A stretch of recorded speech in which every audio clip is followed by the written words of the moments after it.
All right, so we're on final exam practice, problem 3, part B.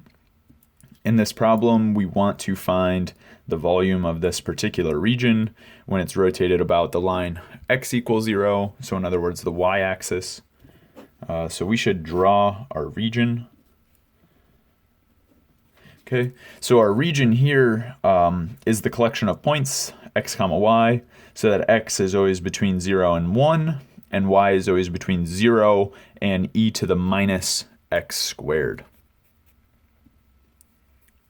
Okay, so we should draw our graph of e to the minus x squared, but essentially just looks like this. Okay, and we know that this is only going to go between x equals 0 and x equals 1, so let's just say this is x equals 1, this is x equals 0. I know at x equals 0 that takes the value 1, so for example, this is my region here.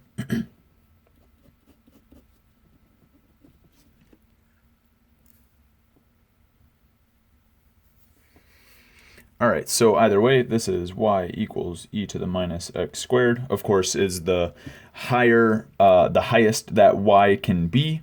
0 is the lowest that y can be, so of course we have y bounded between those two curves, and then x has to be between 0 and 1, right? So this is, in fact, our region, what the region itself looks like. And so now we want to actually take this region and then rotate it about the y-axis, right? Line x equals 0.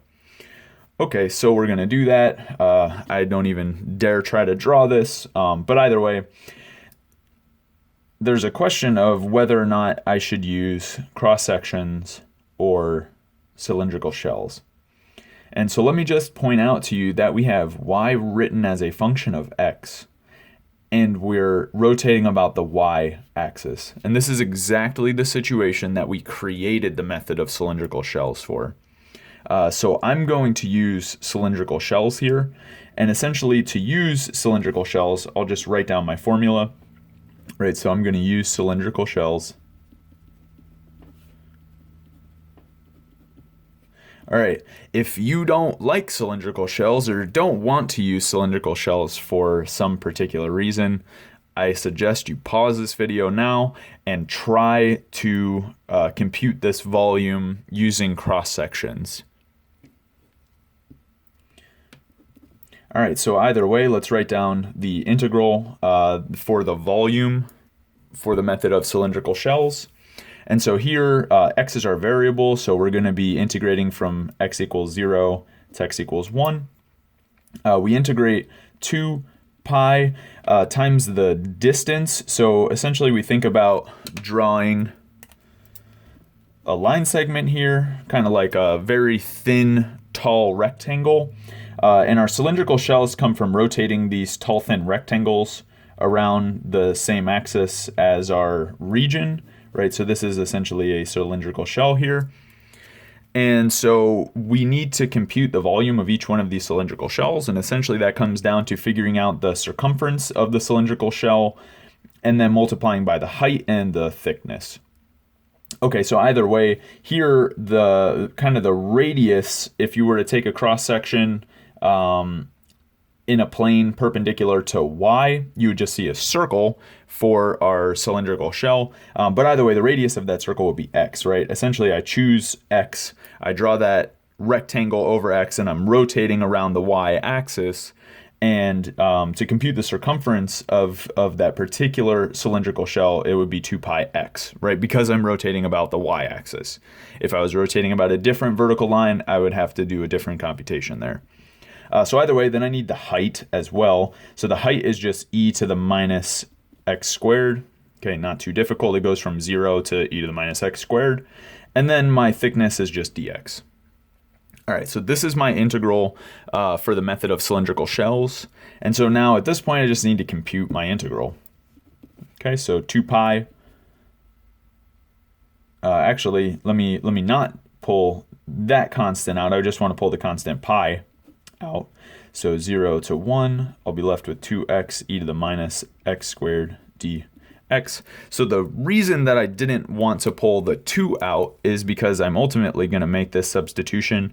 U equals x squared, You could do u equals minus x squared. It doesn't really matter so much.